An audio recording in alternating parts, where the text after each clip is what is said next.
I propose that we start on time and give a good example for the whole conference. And also we don't have much time in this panel, so I would like to ask the panelists as well to fit within the time. The panel now is titled Robbed, Ruined, Restored, Material Heritage of the Landowning Elites. And the first speaker is Maciej Rydel, who is a documentalist specializing in Polish manners and the history of the gentry. He's also author of 5 books on the subject and author of more than 60 articles and conference papers. He's photographer and painter documentalist, author of 20 photo exhibitions, including displays in Brussels, Jaszczony, and his works were also presented in London. He is vice president of the main board of the Polish Gentry Association, vice president of the Gdańsk branch of the Association of Art Historians. He was in years 2008-2023. He was awarded the Knight's Cross of the Order of Polonia Restituta in 2014 for his contributions to national heritage. He is Doctor of Economics, Senior Lecturer, and Head of Marketing Department Emeritus at the Faculty of Economics at the University of Gdańsk. Also a founder and program director of the Gdańsk Foundation for Management Development. He was in years 1991-2011. Maciej Rydel's multifaceted expertise spanning academia, art, heritage preservation, and business consultancy exemplifies his dedication to the enrichment and promotion of Polish cultural heritage on both national and international platforms. We are happy to have you here, and the title of Maciej Rydel's presentation is Status of Material, Cultural and Heritage of the Gentry in Poland, Manors, Palaces and Parks.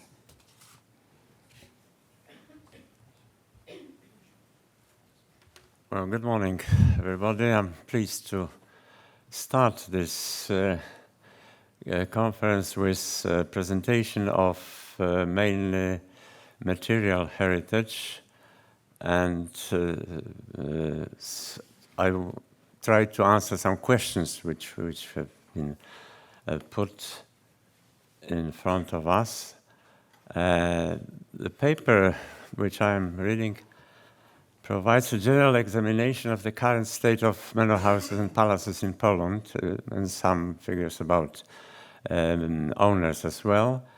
It's a research of 45 years of my life, involving visits to about 2,000 manor houses and palaces across Poland, and not only Poland, and interviews with probably more than 500 individuals, including gentry and villagers in many places.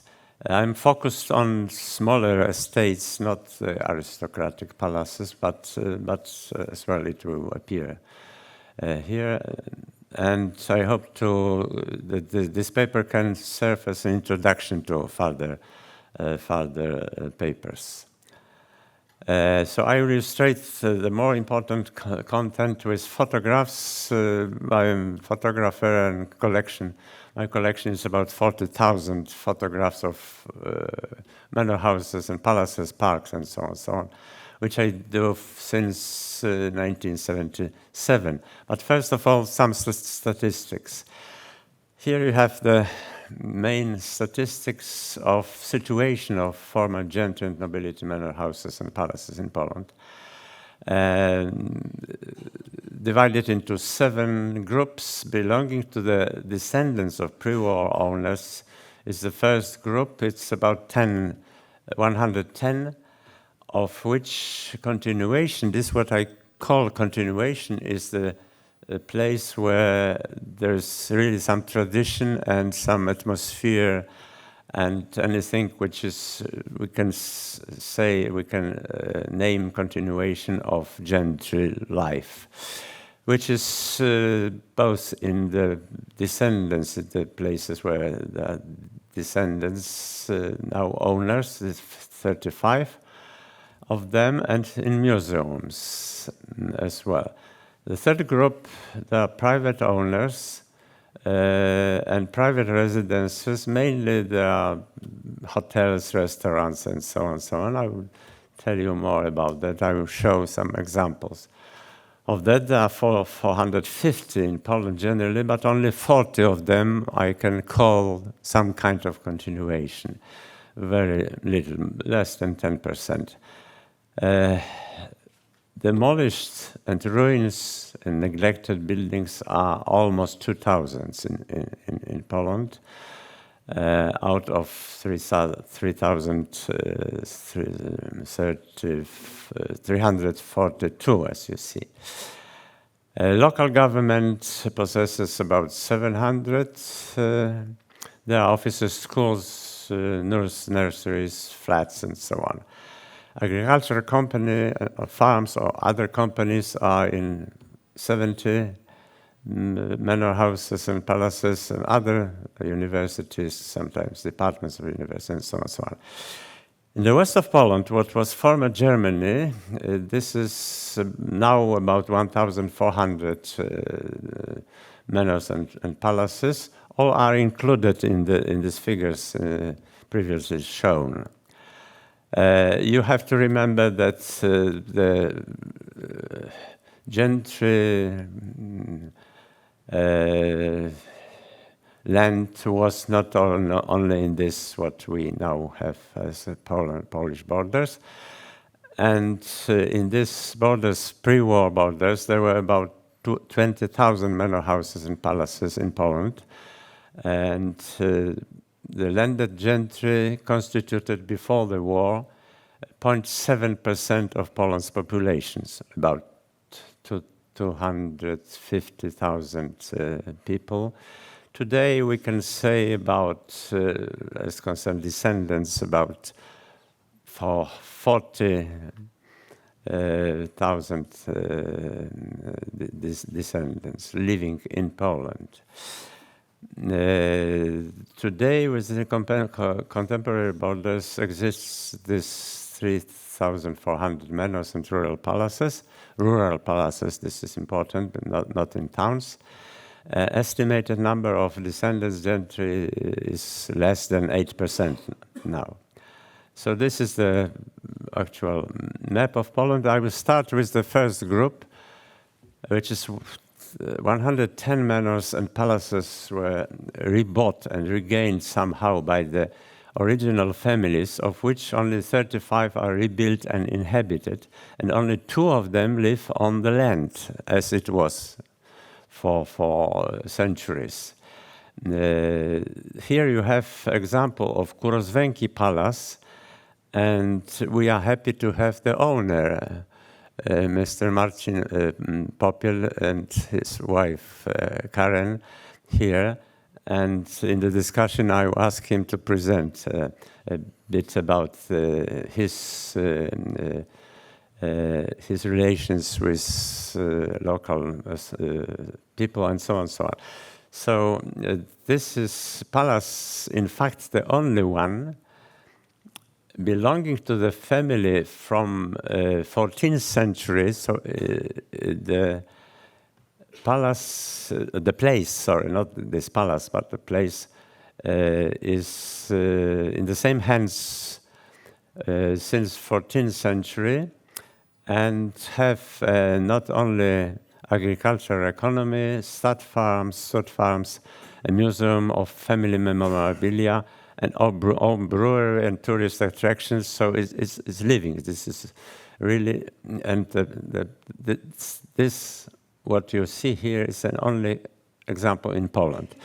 72 manors and palaces are now museums owned by either local authorities or the state, or 6 are private museums. You can see Ożarów, it's a local authority museum owned by a local authority, and private is Sikorzyno, not far from Gdańsk on the north of Poland. Palace in Waplewo Wielkie represents here the state-owned museum belonging to National Museum in Gdańsk. It's a branch of this museum, and is living with very good relations with the granddaughter of last owner, Izabela Sierakowska, who has given whatever she had in her flat in Warsaw. She simply gave back to this museum, and museum is partly rebuilt. I mean, the building around there are 7 other buildings which are still to be renovated. Another example is Dobrzyca. Dobrzyca in Greater Poland is a museum of Gentry, subordinated to local authorities, very active as concerns conferences and different cultural events. Another example, there are wooden or timber manor houses. There are very little, small number of them. Majority of them are in open-air museums. This one is in Wzdydze.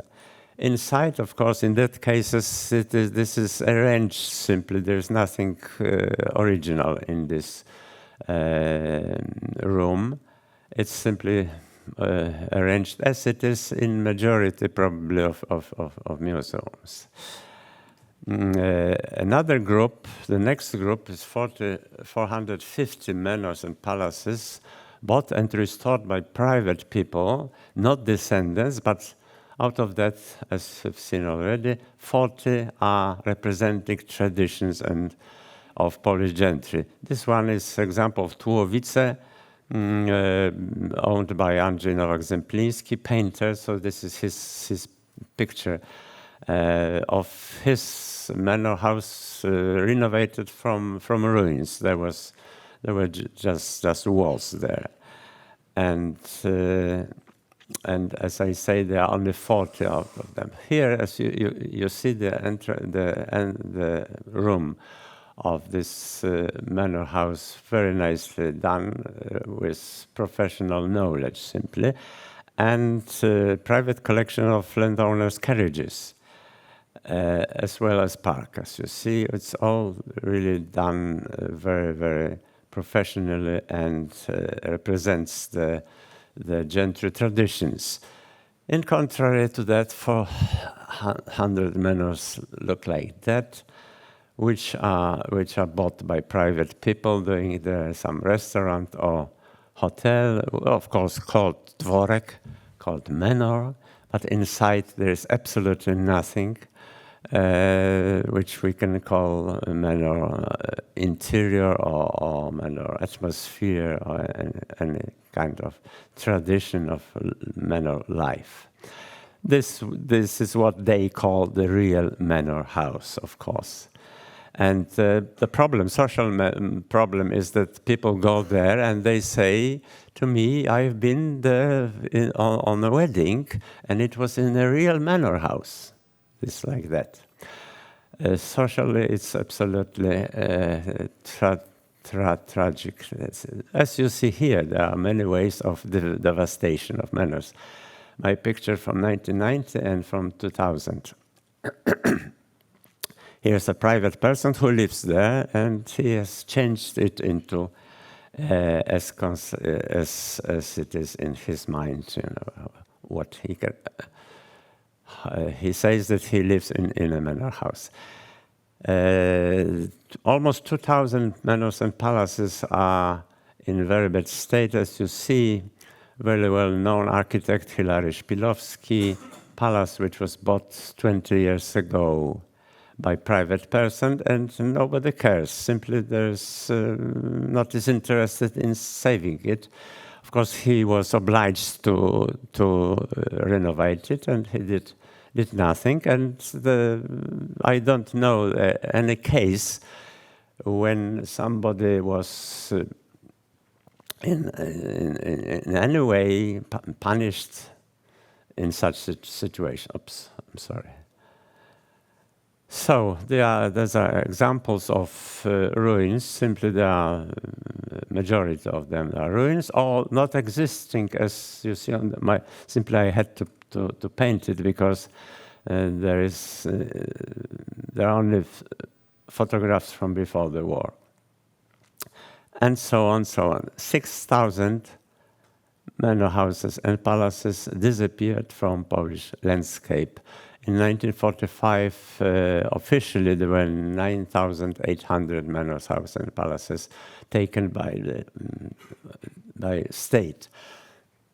700 manors and palaces are used as schools, flats, and so on. Here you have an example of a manor house which was school up to 2010. Then was empty, and then some private person bought it, and it's empty till now. We don't know. We can assume what will be the future of that. As concerns parks, 90% has been deliberately destroyed. A standard policy of communists after it became a school was cutting down the park and putting a playground for children, like here you can see these cases. And the result is like that. It's a beautiful manor house used to be. What is the future? What is the future of the park? As you see, it's impossible to put 200 years tree in the park now. As concerns park, paradoxically, the most beautiful manor park, not palace, but a manor park in Poland, was created by famous composer Krzysztof Penderecki in Lusławice in period 1980-2020. It's absolutely beautiful manor park done by him. He was a great professional in that case.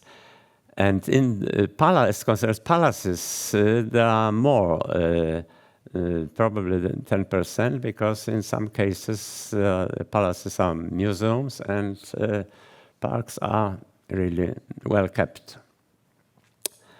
About 5,000 manors and palaces were located on the east of Poland, which is now Lithuania, Belarus, and Ukraine. And the majority of manors and palaces are in ruined or not existing. Excuse me, I have some water. If it opens. Yes, it's okay. So you have my picture from manor house in Malczyce, Ukraine, which belonged to my family as well. There's nothing there. There was a kolkhoz state farm. And now there are ruins after the state farm, not after the palace, the manor. So the situation there on the east is much worse than in Poland. In this case, there was school as well, but for probably 30 years or so, there's nothing, simply empty. So on the east, there was one manor house in Lithuania, where owner was descendant of Polish owner before the war, but one now, unfortunately, it was sold, and it was sold to somebody who changed it completely, and it has nothing to do with a manor house. As concerns the territory which was German before the war, now it's about 1,400 manors and palaces, and the vast majority of them are in ruins and devastated. About Sztynort, my colleague will be talking One of them is on the north of Poland. But on the west of Poland, there exists Łomnica, which is an interesting example because there is a couple, Polish-German couple, and it belongs to the descendant of the pre-war owner. I don't know whether there are any other belonging to German descendants. Maybe in the discussion you can show me something. To answer the questions which were put in the papers, I would try to show, of course, it's my opinion, Polish Gentry Association opinion. It's some food for thought as well. To what extent the material heritage of gentry manor parks and palaces is considered common heritage by local communities? From my experience, it's 45 years of doing this research. 20% of population in Poland has a positive attitude towards the landed gentry and nobility legacy, understands it, and is interested in both tangible and intangible heritage. Some of them are actively supporting gentry traditions. 20% of whole population of Poland, not only the villages where are these palaces and manor houses. 80% of the society is indifferent and not interested, does not understand the topic. It's a question, it's a very important question between the difference between attitude and understanding. Something else is attitude. There's sometimes a positive attitude to the palace, or how nice it is, but understanding what was exactly nobility or gentry is very rarely happens.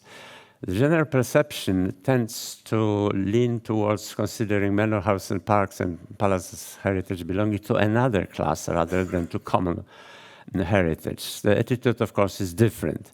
There's the generally positive attitude or even a respect to descendants of old families in the village. And I ask Mr. Popiel to tell in the discussion about that, because he has vast experience on that. As concerns the private owners, private companies, they're rather cut off from the village, and relations are rather negative, I would say. We see natural attitude toward museums. Well, they are visiting, but not very much interested or understanding what exactly was the life of gentry, for example. Manors, parks, and palaces could be considered common heritage by local communities rather on the west of Poland, Wielkopolska, and central Poland and south of Poland, contrary to territory being German before the war. Another question, I'm coming to the end, yes. What are commemorative practices? So there are many cultural events in these places, like you can see here, but the economic role of the landed gentry is exposed very rarely. Museums don't know how many hectares there were. They know everything about the pictures and so on and so on. So here are the examples of these cultural events, concerts, exhibitions. Komierowo is the oldest place in Poland in the same hand. From 11th century, it belongs to Komierowski family, of course, with a break for communist time. And here are some cases what's going on in these places. Libraries and streets, sometimes schools named by name of the owner, monuments, conferences, 3-4 conferences every year are about gentry and nobility in Poland, exhibitions and so on, so on. No, okay, if I would probably stop here. Of course, in the discussion, I am ready to answer. Thank you very much.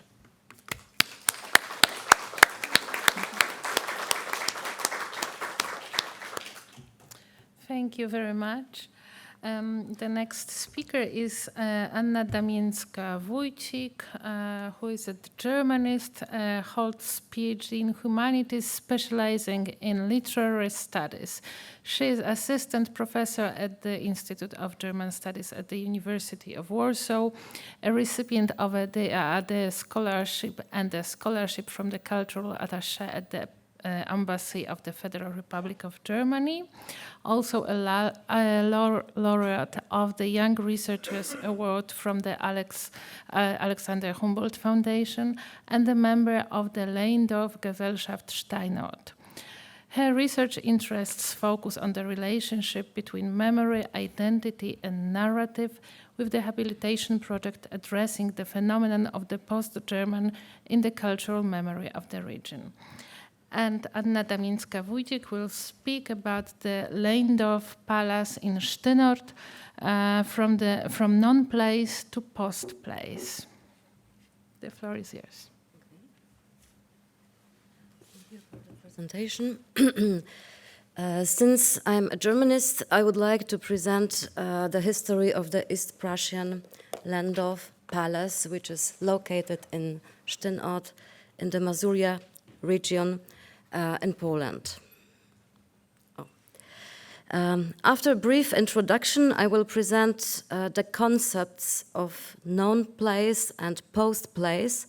Then I will discuss the history that turned Landowff Palace into a known place. And finally, I will outline the efforts to transform it into a post place. I could approach the history of the Landowff Palace by drawing on memory studies and concepts of difficult or dissonant memory. I could also engage with Polish historiographical theories, such as Lipski's idea of cultural deposit or Traba's notion of co-successions. Alternatively, I might reference cultural theory frameworks like Genet's concepts of the palimpsest or Kopetov's biography of things. However, I will begin with the approach of the palace as a non-place and the subsequent notion of a post-place. The concept of known places, French non-lieu, I hope I pronounce it correctly, Polish nie miejsca. These words are constructed, that's why I give this Polish and French words. Was introduced by Marc Auger to describe spaces like supermarkets and highways where people don't form relationships and identity is reduced to function. Researchers have since expanded the idea to include virtual spaces, abandoned buildings, and burial sites. Non-places can exist physically. Their material remnants, known as matterscape, are visible, but they lack sociocultural meaning, referred to as socioscape. Alternatively, they may no longer exist materially, such as old cemeteries in the woods, yet still hold significance. Their socioscape remains, people know what they were. A palace, for instance, can become a non-place when it loses its historical context, becoming metaphorically invisible, despite its physical presence. A non-place can be recognized. Its historical significance can be uncovered, restored, or even rewritten. This change turns it into what researchers call an afterplace or postplace. This usually refers to a post-industrial spaces that have lost their original functions. areas hit by natural disasters or conflicts, and venues after major events that need new purposes. A palace, for example, can be seen as a post place if it gains a new socio-cultural context or socioscape. The terms non-place and post-place can describe the processes occurring in the former German territories acquired or gained by Poland after 1945. Due to border shifts and population exchanges after World War II, the life cycle of German material culture was disrupted. Social practices associated with this culture ceased to exist and were no longer recognized by new users. This phenomenon is also reflected in Polish language, as German material culture in northern and western Poland is termed po-niemieckie, post-German, in administrative and everyday contexts. This term situates the German past within the Polish present. Thus, post-German aligns with the concept of post-place. In 1945, the Lehndorff Palace became part of the post-German property incorporated to the Polish state. However, it was already becoming a non-place during the Third Reich. How did the Lehndorff Palace become a non-place? Located in Sztynort, in the heart of Masuria, now the Warmian-Masurian Voivodeship, the palace was part of East Prussia before 1945. This region had previously been under the Third Reich, Weimar Republic, Second Reich in 19th century, Kingdom of Prussia until 1871, the Duchy of Prussia, and the Teutonic Order in the Middle Ages. The Lehndorff family was first recorded in the Teutonic state as early as 1423 and is believed to have settled in Sztynort in 1572, where they constructed their initial manor. Among the prominent aristocratic families of East Prussia, the Lehndorffs were one of 5 established during the Teutonic Order's era. Over time, they accumulated extensive estates totaling tens of thousands of hectares, a remarkable size for Europe, comparable to American estates. Their primary residence, the palace in Sztynort, was originally built in the Baroque style between 1689 and 1693 and remains standing today. Expanded over generations, it evolved into an eclectic edifice distinct from other buildings of its time. In the 1930s, von Moltke, who visited the palace, described it as follows. The house is not beautiful from the outside, a large box that many generations have built with old woodwork, old furniture, and a strange, enormous hand embroidery from the 17th century. The whole place gives a very old-fashioned impression. The Lehndorff family managed their estate by Lake Mamre, which included the palace, a park, a tea house, a contemplation temple, a mausoleum, and a series of manorial farms for agriculture.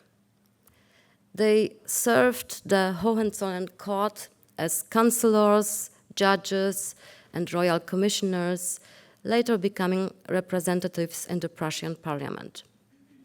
As part of the Prussian aristocracy, they also maintained connection with the Polish court.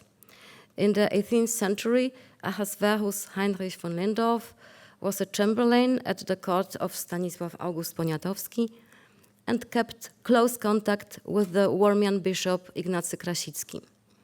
Military careers at high ranks were also a family tradition.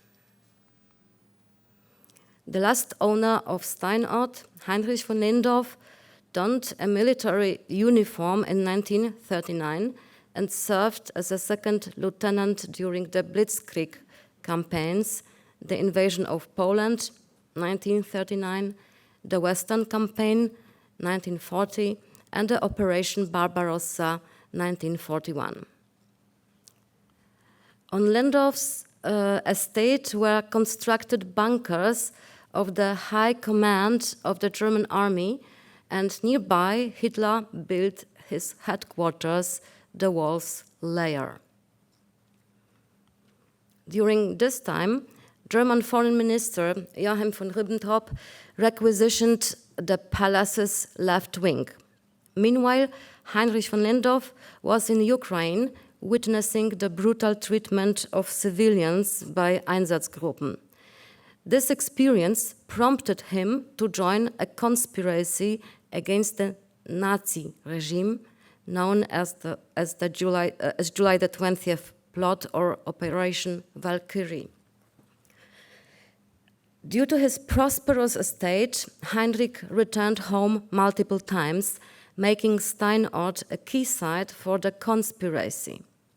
Here, officers met discreetly under Ribbentrop's nose. The Lehndorff family participated in photo session with Ribbentrop, and their children addressed him as uncle. Despite the Gestapo's presence at the palace, the park served as a meeting venue, allowing Heinrich and Gottliebe von Lehndorff to lead a double life. After the failed assassination attempt on Hitler, Heinrich was sentenced to death and executed. The Third Reich expropriated the Lehndorff family, arresting the pregnant widow and placing her newborn and 3 daughters in an institution for re-education. The principle of collective family responsibility, Sippenhaft, sought to annihilate the entire clan, both materially and spiritually. The expropriation significantly affected the palace's material state. The fate of its furnishings during the Lehndorff's expropriation, when Ribbentrop was still residing there, remains unknown.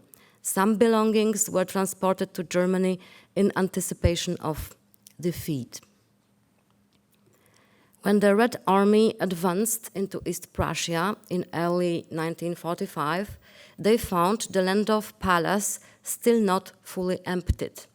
Soviet soldiers occupied the estate for 2 years, establishing a cattle collection point for transport to Russia.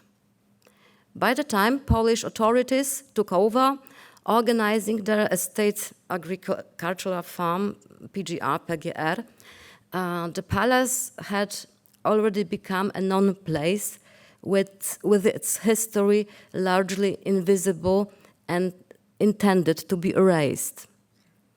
The post-German palace underwent a double erasure. Pejoratively labeled as the nest of Prussian Junkers, it was stripped of symbols representing its former owners, now seen as dual enemies, Germans and kulaks. The 17th century frescoes were painted over and sculptures were destroyed. The ceremonial parts of the courtyard were converted for pig farming, and the palace lost its identity as the Lehndorff residence, becoming simply the Sztynort Palace. With a vast area of 1,500 square meters on a single floor, the palace presented challenges for the People's Republic authorities.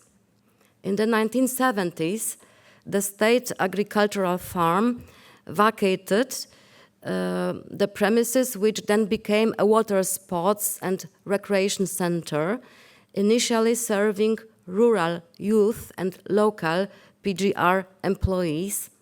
It eventually turned into an oasis for party officials and their foreign currency-bearing guests. The red aristocracy experienced socialism on credit in the Count's chambers, as journalist and poet Wojciech Marek Darski noted. Locals recall helicopters landing and lakes being closed off for guests. The palace functioned as an ahistorical and anonymous hotel, a typical non-place. In the mid-80s, control of the palace shifted to a sailing association, elevating the port's status. The harbor, located in the shadow of the palace, gained iconic status. After the political transformation, the palace was sold, leading to international speculation and ownership changes, resulting in its ruin or deconstruction. Witnesses to this decline, Polish and German figures, academics, and volunteers formed a civic initiative that successfully acquired ownership of the monument, which had been carved out from the rest of the estate.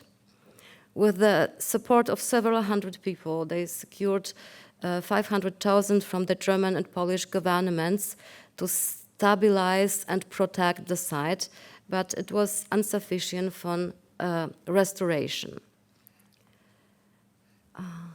In the ongoing re-evaluation of the palace's significance, notable developments have emerged.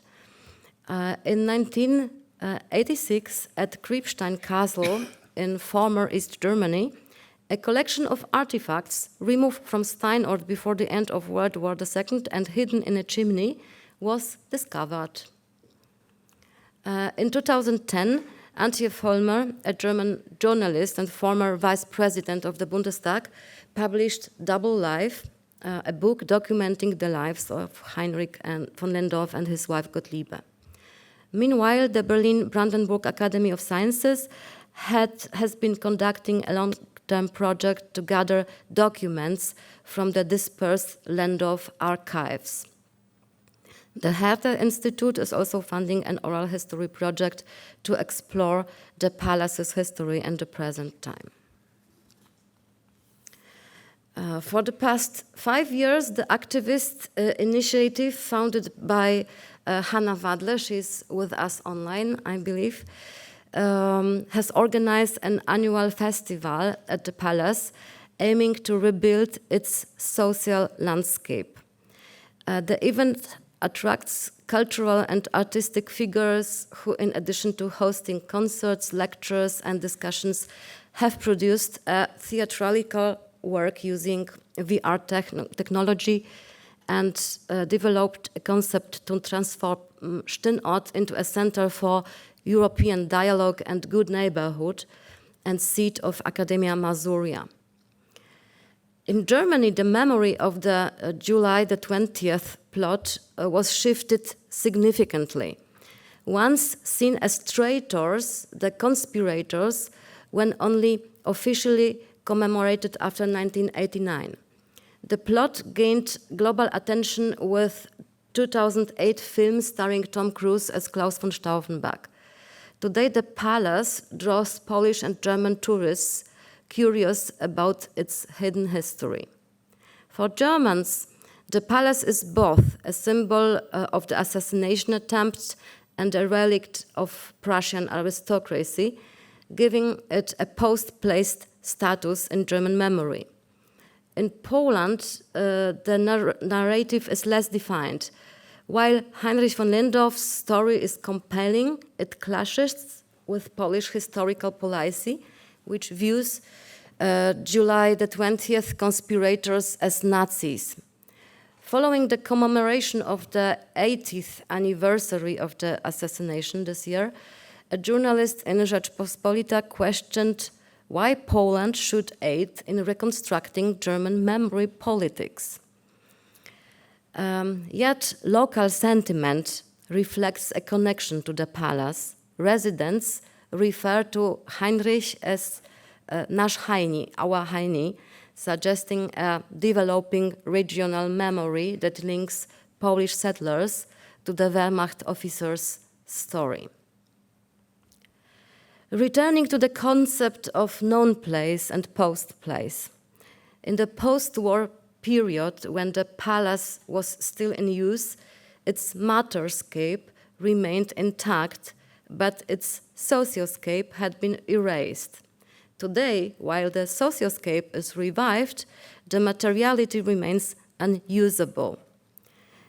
This unusable materiality may condemn the palace to remain a known place for decades, despite being shortlisted in 2024 by Europa Nostra as one of Europe's most endangered monuments. It did not make the final list. The history of the palace can be told in many ways, as a symbol of Prussian presence in Masuria, as the site of the tragic fate of its owners, as a symbol of socialist luxury for the red aristocracy, as a failure of systematic transformation, or as a evidence of overcoming stereotypical thinking about Polish-German relations. The Baroque palace has the potential to become a center for European dialogue or good neighborhood, or a museum similar to the Krzyżowa Foundation or Villa Vigoni on Lake Como. However, whether Polish-German relations are ready for a second Krzyżowa 3 decades later depends on which story of the palace we choose to tell and to hear, as I wrote. Thank you for your attention.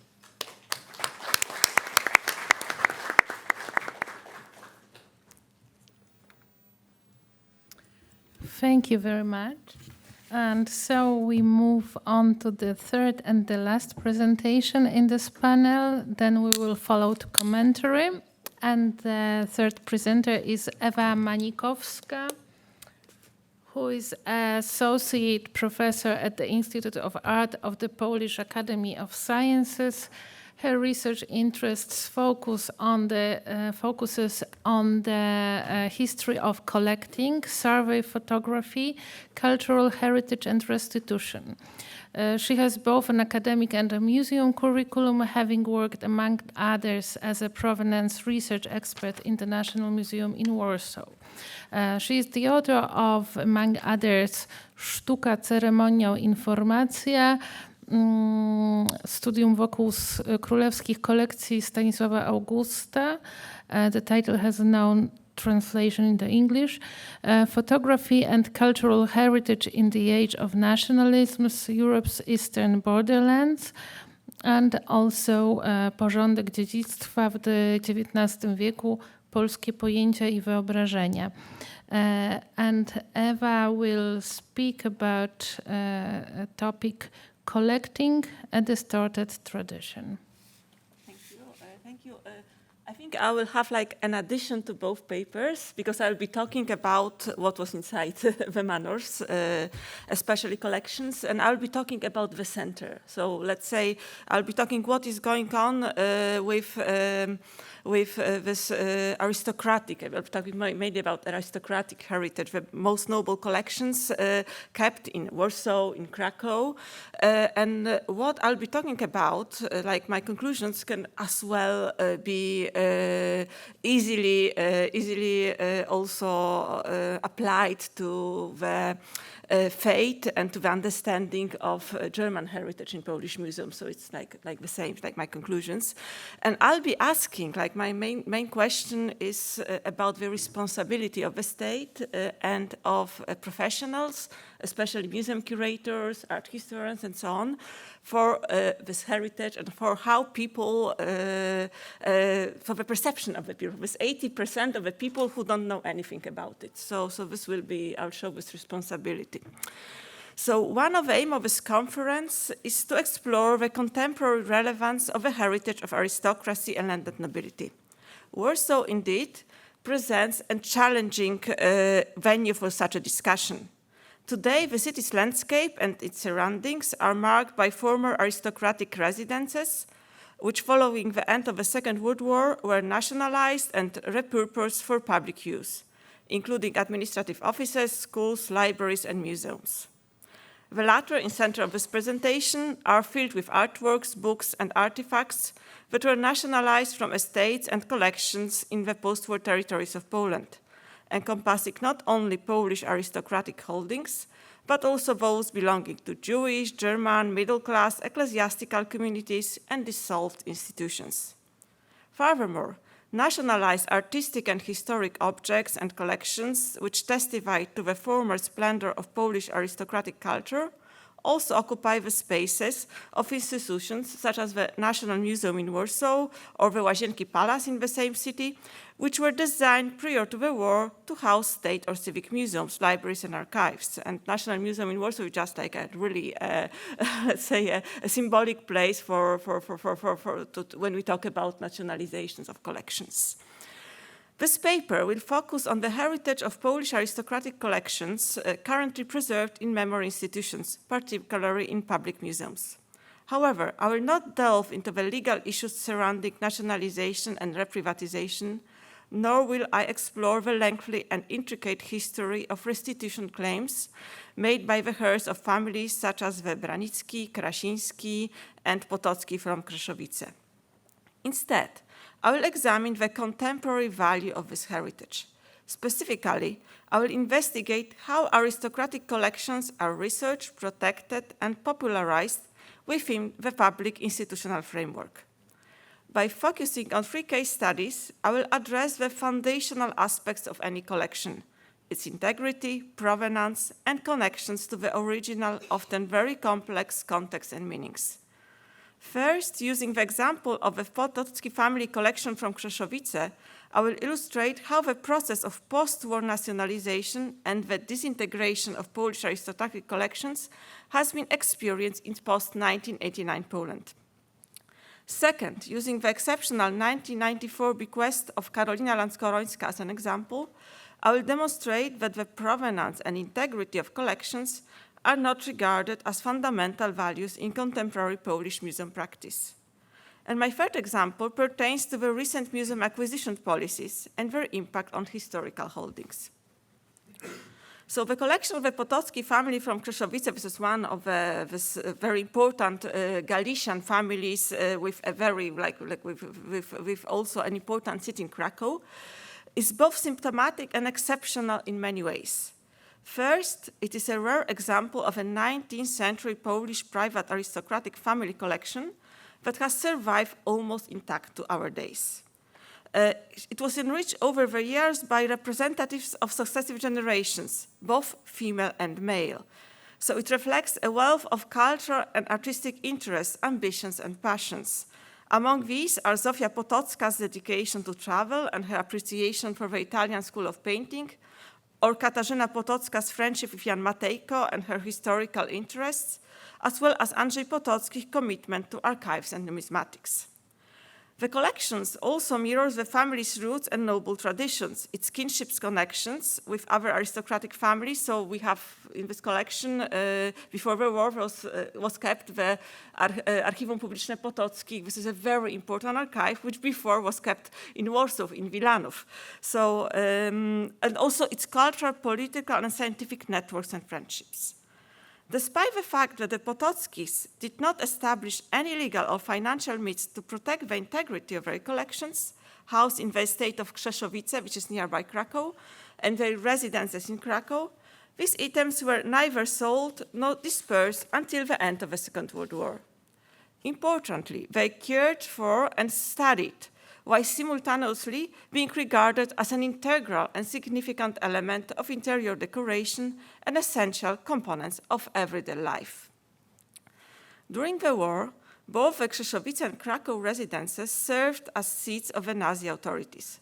However, the family managed to secure a significant portion of its collections across various venues and institutions. Furthermore, what remained on site in most cases survived the wartime requisitions and lootings. Thus, the Potocki collection was not a casualty of war, but rather of successive nationalizations. Between 1945 and 1950, not only were the family estates sequestrated, but almost all of its valuable art, historical works, books, and archives were sized and dispersed among different state museums, archives, and libraries in whole Poland, not only in Krakow. Importantly, the heritage of the Potockis was nationalized following all possible legal means. The 1946 decree on the export, which I'll be talking briefly, of artistic and historical works, the 1946 decree of post-German and abandoned property, and the 1944 decree on the agrarian reform. One of the first items to be seized was a collection of art and crafts confiscated in 1946 during a failed attempt by Maria and Andrzej Potoccy to escape abroad. The legal basis for this nationalization was a decree prohibiting the export of artistic and historic works, adopted just a few months earlier in response to Potocki's plan to relocate to the West. Consequently, Maria and Andrzej were monitored, possibly at the initiative of Stanisław Lorenz, the director of a national museum in Warsaw, who aimed to enhance the institution's holdings with masterpieces from the Potocki collection. Following Lorenz's initiative, the next collection target for nationalization were the artistic works secured by the family and housed in the Krakow National Museum. This portion of the family heritage, including among others a very famous renewed collection of Polish sashes, was seized under the 1946 decree regarding post-German and abandoned property and sent to Warsaw. Parallelly, the Potocki archives were split between the state archives in Krakow and Warsaw, books between the National Library, the Jagiellonia Library, and the Warsaw University Library. Prints and drawings went to the National Museum and the National Library in Warsaw. There was also an idea to send something to Gdańsk. The numismatic collection was allocated in the National Museum in Warsaw, and I also have here the Czartoryski Museum because a wartime deposit of a family has remained on place. So you can see how all this collection was split. And I'm showing also the stairs from the palace from Krzeszowice, which in 1944, from the initiative of Karol Streicher, was moved to Krakow. It's now a decoration of the historical spaces of the Collegium Maius, a seat of the university. Indeed, between the years 1945 and 1950, the CRs have contributed to the disintegrations of Polish aristocratic collections, of which one of the Potocki family from Krzeszowice is just an example. Such multi-generational collections, comprising archives, libraries, picture and sculptural galleries, armories, interior decorations, applied arts, etc., were often split between the holdings of various memory institutions. Precious historic prints and incunabula enriched the collection of the National Library in Warsaw, which was being rebuilt. Polish 19th and 20th century books and prints were used to Polonize libraries in the former German territories. That's why we have this Warsaw University Library. Academic books and journals ended up in university libraries. The most important Western masterpieces, prints and drawings, cabinets were designed for the network of national museums, national state museums, armory and military pieces for the Museum of Polish Army in Warsaw, etc. Today, Polish memory institutions have a problem with the legacy of the above-mentioned post-war reorganizations and nationalizations. The democratic transformation was not accompanied by either a systematic solution nor even a more general in-depth discussion about this inheritance from the post-war and communist times. Thus, the present-day status of the museum holdings referred to above are in a kind of a limbo. Moreover, there has not been any serious attempt to face the problems surrounding the collections nationalized in the aftermath of the Second World War and split between various institutions. So there is always a search if this is lost or it's another institution. It was not really ever approached. Very original locations and very historical provenance are often blurred, forgotten, or hidden. Such issues are only approached, if at all, on an ad hoc basis in response to claims of the heirs of the pre-war owners challenging the legality of a nationalization. So, for example, a very basic provenance research referring to the Potocki from Krzeszowice collection in the Warsaw National Museum was undertaken only in the late 1990s in view of a claim of a family heirs. However, the historic value of this collection, based on its history, integrity, and provenance, was not acknowledged by the museum keepers and directors. At this time, a settlement proposal was worked out, providing for the further disintegration of the collection. The most precious masterpieces were to be purchased by the museum, and all the rest just restituted to the family. The unresolved issue of nationalization should be framed within a broader context of a widespread ahistorical approach to the holdings of Polish memory institutions, particularly museums. A notable example is the 1994 bequest of Karolina Landskorońska to the Warsaw and Wawel royal castles. As the last heirs of the Landskoroński family, renewed for its magnificent art collections and significant contributions to Polish memory and scientific institutions, she made her gift by appealing to family history and fundamental aristocratic values. The portion of a collection allocated to the Warsaw royal castle, primarily consisting of paintings from the collection of the last king of Poland, reflects an important 19th century tradition among Polish aristocracy and nobility of preserving the heritage and values of the Polish-Lithuanian Commonwealth. Additionally, the renewed collection of Italian primitives, assembled by her father Karol Landskoroński, was donated to the Wawel Castle, clearly referencing to the family ties to the city and the historic region of Galicia. The wartime and post-war history of this collection is highly significant. Seized by the Nazis, the collection was kept in Vienna. It underwent a painful and lengthy restitution process, after which it was safeguarded in hidden locations in Switzerland and England. Furthermore, in the post-war period, several masterpieces were intentionally sold to support the activities of important Polish cultural institutions abroad, such as the Polish Library in Paris. This challenging and complex context is reflected in Landskorońska's bequest, which was made to institutions regarded as symbols of Polish nationhood and statehood. The intention was to connect Polish museums and culture to very Western roots, with an important stipulation that the collection should remain in place and that the painting should not belong to other museums or exhibitions. Initially, the intentions of the donors and the intricate history of the collection was regarded by the custodians of both castles as fundamental to the bequest value. In both venues, separate and thoroughly designed exhibition spaces were established to showcase not only the quality of individual paintings and artworks, but also the collection's overall integrity and historical complexity. However, following Landskorońska's death in 2002, her wishes were gradually compromised.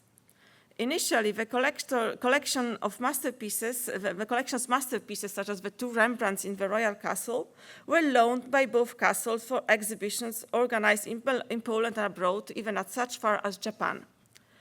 Recently, the collection has been altered and/or disbanded in both venues. In Warsaw, the Landskoroński Gallery was renamed the Gallery of Masterpieces and has been used in the recent years as a platform for new acquisitions. In Krakow, with the 2021 acquisitions of 4 canvases by Philip Hackert from the former Landskoroński collection at a Christie auction, the Wawel Castle has undertaken the risky endeavor of reconstructing a collection that is divided between 2 institutions and whose value and integrity also lies in its complex and painful 20th century history. Importantly, the aforementioned controversial acquisitions are part of a broader strategy employed recently by several Polish museum institutions, including both royal castles and the National Museum in Poznań, aimed at expanding their historical collections. Consequently, all 3 museums seek not only to enhance the aristocratic collections, so in the case of the Wawel and the Royal Castle in Warsaw, it's the Landskoroński collection, and in the case of the National Museum in Poznań, it's another important Polish aristocratic collection, the Raczyński collection, but also to reinforce a generalized and ahistorical tradition of royal collecting. So the National Museum in Poznań has also, it's like one of its seats, it's the former royal castle in Poznań, and recently it has acquired Meissen porcelain. However, to enhance this royal tradition. However, this Meissen porcelain does not have anything to do with the tradition of this castle and with its history. And Meissen porcelain has been also acquired by both royal castles. And what is quite interesting, like the starting point of both acquisitions are some donations from the 17th and 80s of the so-called Brill porcelain, which comes from Vörten, Brode today. And it's absolutely like the result of looting. So this is really something that is really changing the perception of the residences and like making another very different history, a bit ahistorical, and you could say even fake. So such ahistorical acquisitions further obscure the complex histories of these institutions, the provenance of their holdings, and the fragile integrity of their collections. And they are just presented in this way to the public. So in a way, the Royal Castle in Wawel now probably will be just connected with Meissen porcelain. You don't know why. In this context, it is important to recall the widely discussed and controversial acquisition of the Czartoryski Museum and Library. As a result of this purchase, a significant aristocratic tradition of preserving family collections and heritage through trusts or foundation has been disrupted and ultimately lost.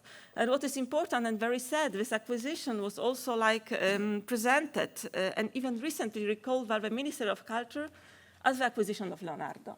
The Ministry of Culture recently has said that the most expensive acquisition of Polish Ministry of Culture was Leonardo, not the Czartoryski collection, but Leonardo. So we have this like this idea of reducing everything to masterpieces. Like history, you can say, is gone. In this paper, I have addressed the pressing issue of integrity, provenance, and history of Polish aristocratic heritage within public collections. I have argued that while these fundamental concerns remain largely overlooked in museum activities, such heritage is being altered and distorted. In conclusion, I would like to return to the Warsaw Museum landscape characterized by institutions housed in former aristocratic residences and filled with objects from previous aristocratic collections. One of the primary arguments used to legitimize, both legally and ethically, the situation is the public function and significance of the nationalized buildings, estates, and collections. Let me provide three examples from my first slide. The Palace of Królikarnia, once the residence of the Krasiński family, now houses a sculpture museum and is considered a vibrant and trendy social venue. The palace in Otwock Wielki, named after its first owner, Franciszek Bielecki, contains the collection of Władysław Paderewski, who was neither its owner nor resident. And the palace in Wilanów, named after King John III Sobieski, is regarded as one of Poland's principal historical museums, particularly dedicated to the figures of the king and the enlightenment statesman and collector Stanisław Kostka-Potocki. All three institutions in their exhibitions, on their websites, and their scientific or educational programs vaguely reference to the pre-war history of the estates and their former owners and the complex issues surrounding nationalizations. Consequently, today, Królikarnia is most commonly associated with Maciej Musiał. This is like a local actor and celebrity who has a cafe in Królikarnia, the owner of a trendy Café Plons, then with the Krasiński family.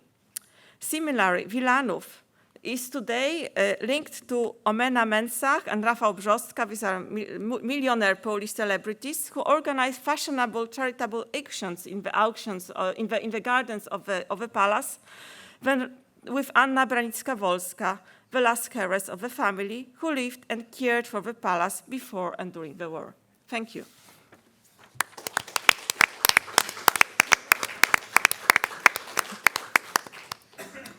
Thank you very much. I would like to welcome now our discussant, who is online. Hello.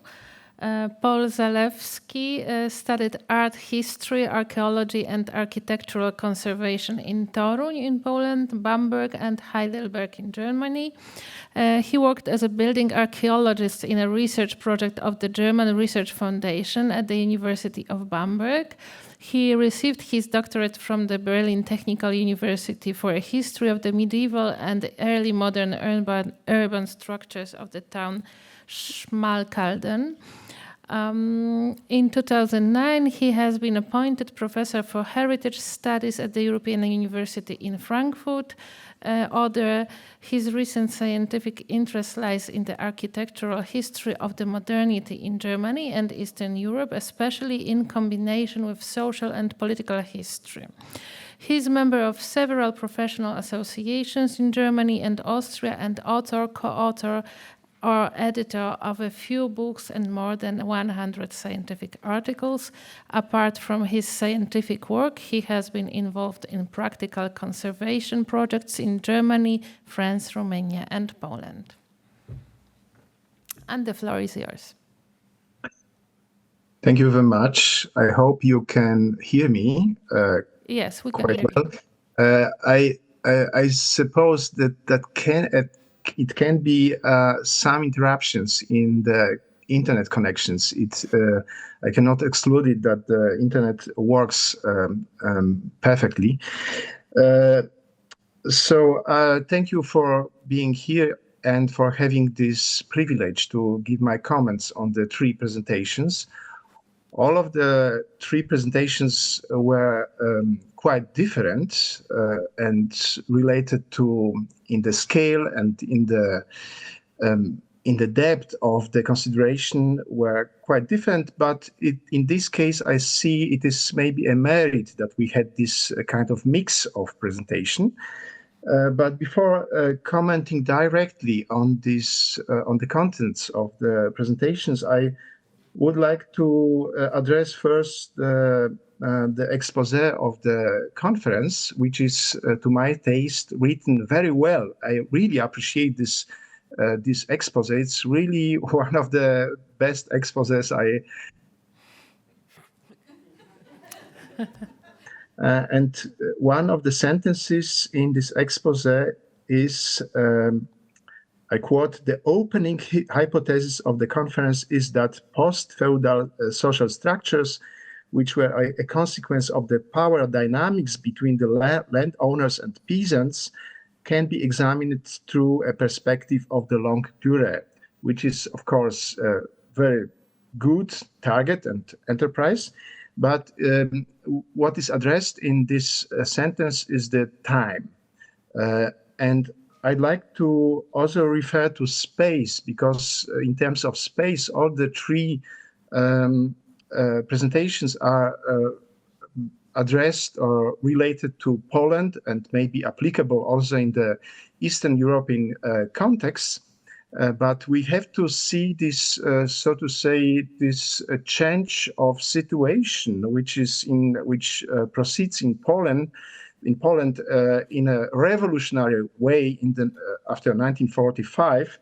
We have to see, of course, all this in the context of big social changes that has started in the late 19th century, and even we can say the all social policy of Bismarck in German Reich is a kind of step back in front of the forces of the social democracy, and the forces of the social democracy trigger, for example, the new social democratic governments in Great Britain, for example, that makes a pressure on the aristocracy, so that we have under the impression of the Labour government in Great Britain, at the very beginning of the 19th century, this trouble. The aristocracy has what is to be done with these huge castles and with this huge dimensioned properties. And we have in the 1920s and 30s, and also after the Second World War, the introduction of inheritance taxes in Great Britain, but also in other Western countries. In Great Britain, it's called as estate duty, so that many of the owners decides on a very free basis that they rather give their possessions, their castles and parks to the national trust. So it is, so to say, the big framework of what we are talking about, so that the revolutionary changes in the Eastern Europe have to be placed in this big framework. And now to the precisely to the presentations. So I think it was the right decision to hear the presentation of Mr. Rydel at the very beginning. It was a very good introduction, providing figures and numbers and informations pertaining to the attitude and understanding of the situation of particular places. And so in this regard, I was a little bit surprised that the attitude, I don't want to say about understanding because it is an issue depending on education, but the attitude in Poland is apparently attitude towards manorial sites is still so to say so low, so and in many cases or even negative. It was a little bit surprising for me because I am observing partly on a very superficial basis the usage of noble narratives in the popular culture in Poland, and in terms of tracing issues like imaginations of Polish home and so on, imaginations, idealized imaginations and constructions of noble manor and so on, it seems to me that it is quite present and very strong rooted in the Polish popular culture of nowadays. It's something which is maybe related to the conservative movement in the politics and so on. And therefore, the finding that 80% of the population has rather more or less negative attitude to this manorial heritage, it is somehow surprising for me. Which is also to be said, I would be a little bit conscious about this normative view or normative assessment with the formulations that a particular park space has been spoiled or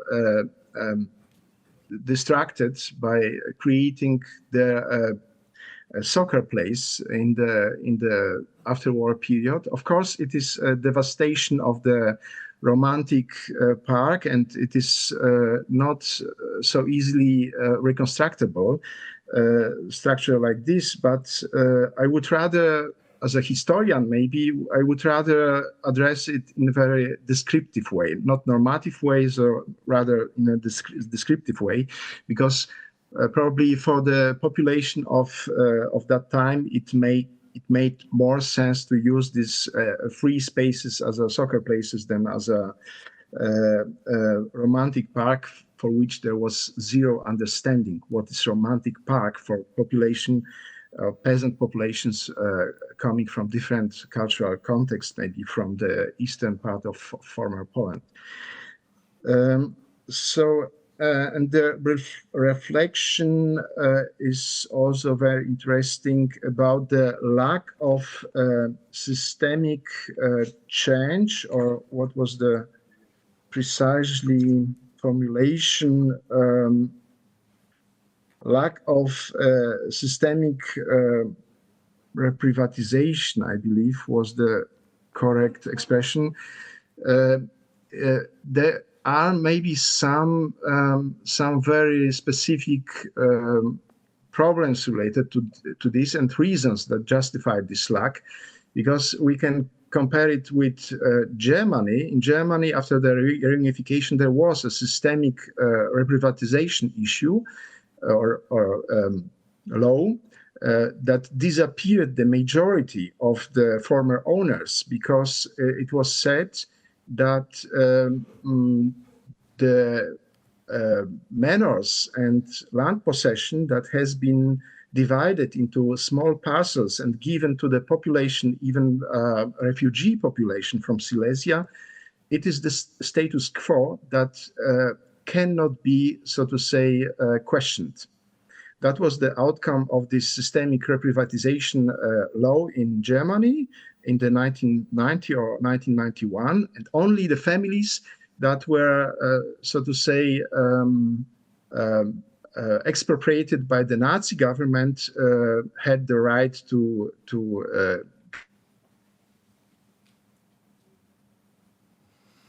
I guess there would be a lot of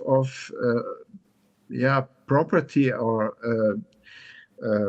jurisdiction problems to create a systemic reprivatization. So in Germany, in East Germany, there was also a kind of fully devastating move after the reunification in that way that the ownership of the former state-run farms was divided, and the land property was sold, so to say, first, completely disconnected from the palaces and castles. And we have now the situations that you can buy, everybody can buy for less money a castle, but there are no incomes opportunities to maintain the castle, because the forests and the fields and so on have completely different owners. So this may be shortly to this one, to the first presentation, pointing out some problems that are very common. Also the problem of, or dilemma of the functions in the manors. So we have the same dilemma in maybe in all countries, European countries, how to generate money for this, because it's trivial. Every property or every manor needs to be maintained or needs the sources of incomes and so on. So that is maybe the first remark to the first presentation. And then I would come to the presentation of Anna Damięcka, which I really like for this openness and for this, so to say, potentiality of the application of different methods. It's really, I enjoyed this start of this paper. It's really displays the many opportunities to tackle the problem. However, I have little problem with the application of the non-place notion of Marc Auger to the ruined manors, because he applied this to the post-industrial ruins, and I would never compare the post-industrial and pre-industrial ruins, because the pre-industrial ruins are, okay, they are visibly different, and the pre-industrial ruins have a long tradition of, and a long topos that have been stretched over the whole history, cultural history of Europe. And there were thousands of prints of Piranesi and depiction of ruins by Nicolas Poussin and so on. So that ruin, pre-industrial ruin from the classical times, so to say, it's a topic that is not at all connectable to the post-industrial ruins. So that this notion of non-place, it's, for me, it's interesting, but it's needs to be somehow defined somehow, maybe different. And above all, what is the non-place and what is the post-place? And it's very interesting. It is, we have to say, it is very subjective. It lies in the opinion and in the perception of the beholder. And this perception depends on the time, space, on the educational level, on the social level. So that this is a category that is maybe to apply in particular situations, but has not a universal value, so to say. So we can say, taking, for example, a case from the early Middle Ages, that for the societies that came to Roman towns, the Roman ruins were so to say perceived as known places, but even these societies were in the position to recognize the value of monumental buildings, Roman buildings. And if we look on the position of cathedrals in the northern France, or position of cathedral in Regensburg or elsewhere, we can always recognize these places of power, places where bishop finds its settlement, are the imposing Roman buildings like gates or baits or something like this. So that I think so it's the imagination that the building has really doesn't provide any associations, so to say, is really problematic somehow. But I like really what is the idea that is expressed in the very end of the article, the idea of the local memory. That is, I would say, with the words that are very modern right now in the heritage studies, which is bottom up and non-authorized, a kind of non-authorized remembering practices, so that the local population, even in the former times in Sztynort or around of Sztynort, knew very well this story of pertaining to the Heinrich von Lehndorff, and they were able to say, so nasz Heini.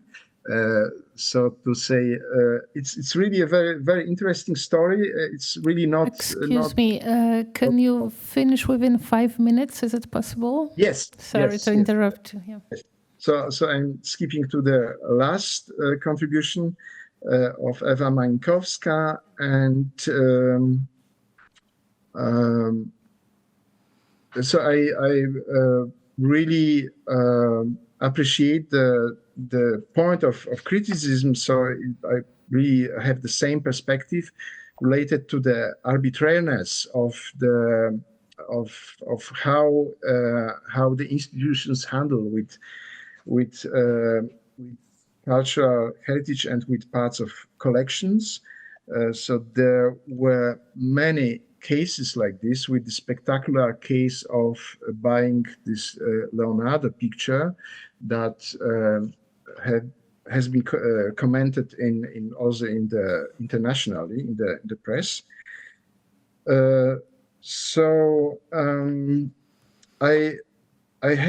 I didn't really understand the point of the criticism with the buying additional objects to the collection, because in the museum you have always the opportunity to part in a different space the old part of collection, and maybe to display the new purchases of the collection. So therefore it was not so clearly to me. Even in this contribution, there is a criticism pertaining to the lack of the systemic solution in terms of the restitution of works of art to the museums.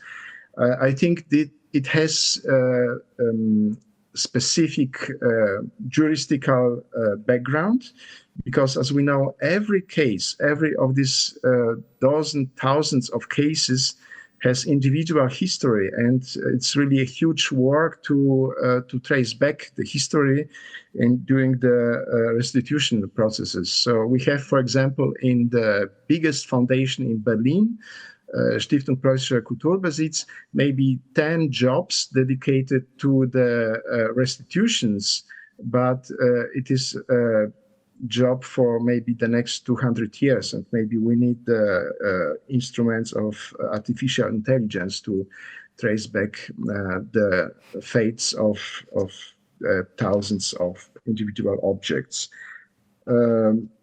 So I would say, I would make stop at this moment. Thank you very much. I want to thank all the speakers for your most interesting and inspiring analysis, presentations, and comments, and also for sticking to time. We have now 15 minutes for discussion. So I suggest that we first collect all the questions, add to the commentary also the questions from the audience, and then you will have time, each of you, to refer to them.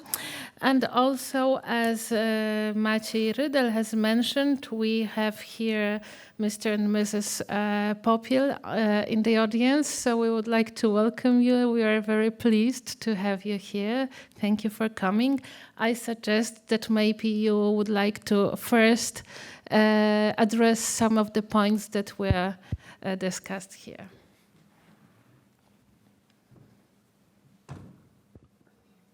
Thank you very much.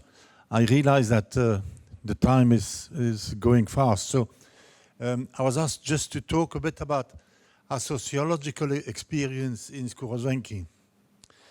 So we came there and we started work quite early. So we started in 92.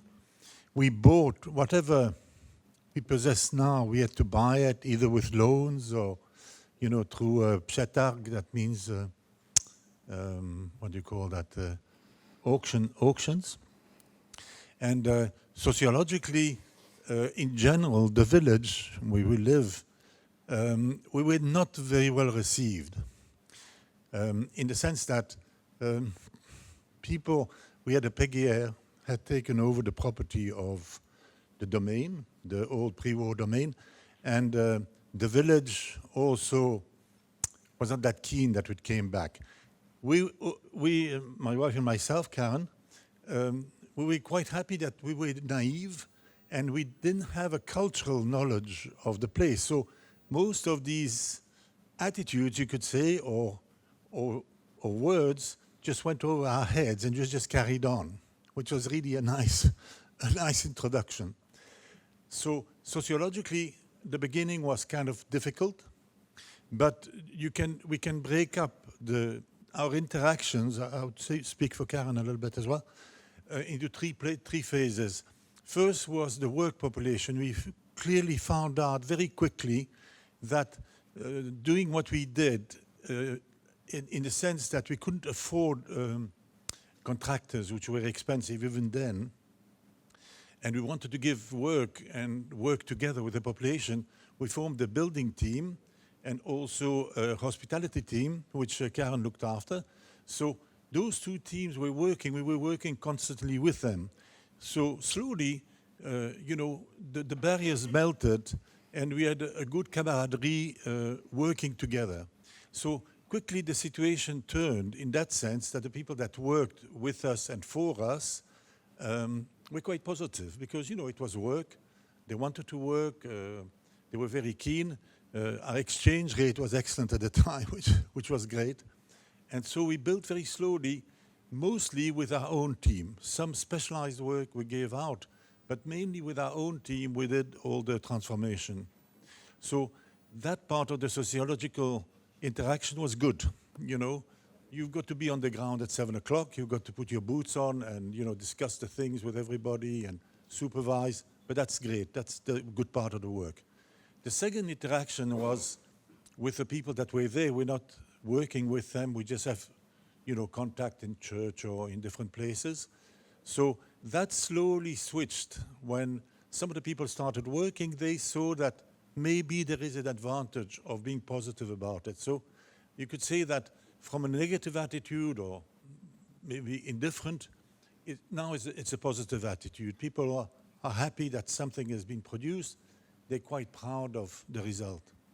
And the third interaction, sociologically again, which is in fact, the biggest one is with visitors. We peaked at around 110,000 visitors a year. And of course, we had quite a lot of interaction with them because we wanted to keep them as clients, quite clearly, because we have to be commercially orientated.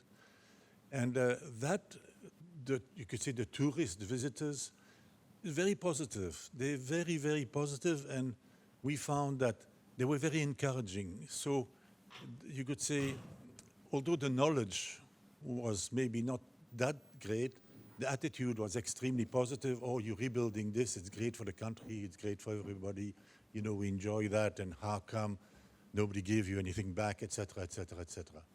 So that's roughly an overview of the sociological interaction we've had with the people. And one thing which is great, which we have been really, really lucky, is that we kind of rebuilt phase one so we could use things and everything. And our son, our eldest son and our youngest son, we have 8 children. So the youngest and the oldest have taken up, you know, so that's great because we found, knowing some families in Western Europe, Belgium, France, that very often the children don't want to take up the work, which is considerable. Thank you very much. Thank you very much. May I just add one sentence to that? I don't know, is it working? Yeah. Look, such places like Kurozwenki are the life history of Poland, simply. And in fact, from the state, the state is not interested. The government, any government, is not interested in that. People, tourists, let's say, can go there and experience how was it before the war and so on. A long history of this place, but in fact, it's not. It has no support from the state. Thank you. Okay, now we can collect questions. Also, those who are watching us online may ask questions via chat. We will read them.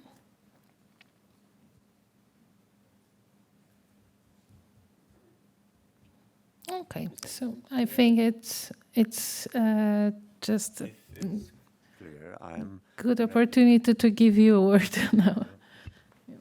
Yeah, I'd like to answer this criticism about the concept of Mark Ortega. It is a soft concept. You can take any concept and put it in another context. It doesn't need to be allowed to do it. There are many possibilities to tell a story of a palace. You can tell, it is destroyed, but you can see in this process something else. So it's one of the possible concepts that you can use, but there is no need to be allowed to do it. And I encourage everybody to take the concept from the anthropology and historical perspective is maybe different, and to try it if they fit or not. Okay. Maciej, Rydel.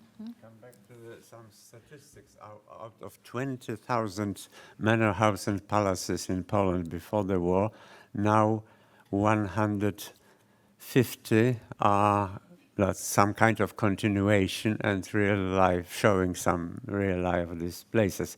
It's much less than 1%. As concerns the reprivatization, there was no reprivatization in Poland neither before 89 or after 89. So the result, if we could come back to my presentation, it's just the end of that. Could you, number 40, something like that?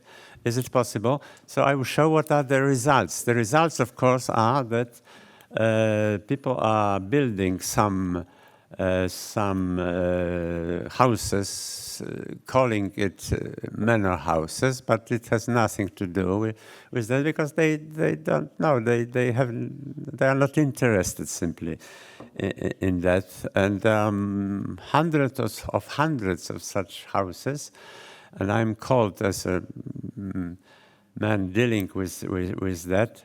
Well, it's number 40 probably, or something like that, at the end of that. There are no numbers. Go to the end, please. Yes. Okay. Even no. Back. This is our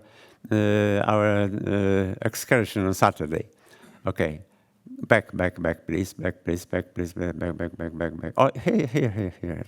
This is the result of no reprivatization, that people are building something like that, calling it manor houses, palaces, and so on. And of course, many people, tourists, let's say, see that and they are fascinated. Oh, how beautiful it is! A real palace. You see on the right here, it has towers, and as it was during night's time, and so on. Here is on the this manor on the bottom, Dwór Dwikozia, to know that this is a real dwór, and so on.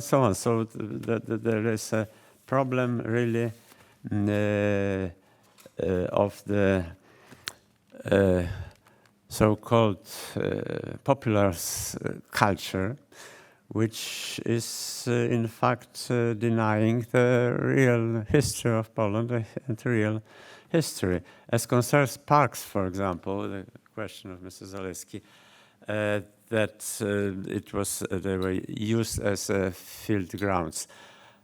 Okay, but the same field grounds for football could be 200 meters from the distance, 200 meters from the palace, and the children could play as well. But it was the politics simply to destroy it, because it was false. I've seen many times in the UK, for example, in England, palaces where their schools as well. But in these schools, children were taught in the environment of the palace, simply in the real historic, let's say, place. Anything else? As concerns the reality of reprivatization, the Polish gentry never were fighting for land back after let's say 89. Just the manor and the park, nothing else. So there was no. Of course, some politicians were telling that now this nobleman will come and pretend to get back the land for peasants. No, nothing like that was true. So the problem is simply the false picture of the real estates of gentry and the real, let's say, concept of what could we do with this. As you've seen in Kurosvenki, it would be never restored. I've seen it before Mr. Popiel came there. I've seen it before 1990. And I didn't believe that it could be restored, and if not the real owner came. So many cases, I've seen hundreds and thousands of such places. Thank you very much. Thank you. And Eva, would you like to very shortly, because this is very, let's say, complex to explain. However, like this recent acquisition policy of the recent years of the museums that I was mentioning, the museums are using the historical collections as an excuse for acquisition. So it's a historical closed collection, and you say, it's filled with masterpieces, so we'll buy some other masterpieces and put it inside. And like there's another problem in it. in Polish museums, there is not really, we don't have provenance research at all. We don't look at history. And when we buy, we don't also look at history. So among the pictures that are bought by both castles are pictures with a very bad provenance. Let's say you can ask if they are not Nazi-looted. So, unfortunately. So this is completely ahistorical and completely different from what is going on like in Germany and Western museums. You don't supplement a historic collection. You don't add pictures to a historic collection. You never try to reconstruct a historic collection except with an exhibition. So this is the problem. Mm-hmm. Thank you very much. I suggest that we now, if there is more discussion to conduct, that we just move to the lunch break, and this will be a good opportunity to continue. And Mr. Popil has some gifts for you. Oh. So please, just leaving the room, please come here at the front. And there are some illustration of Kurosvenki Palace. I think it's worth visiting anyway. Thank you. Thank you very much. Thank you very much, and thank you to the speakers.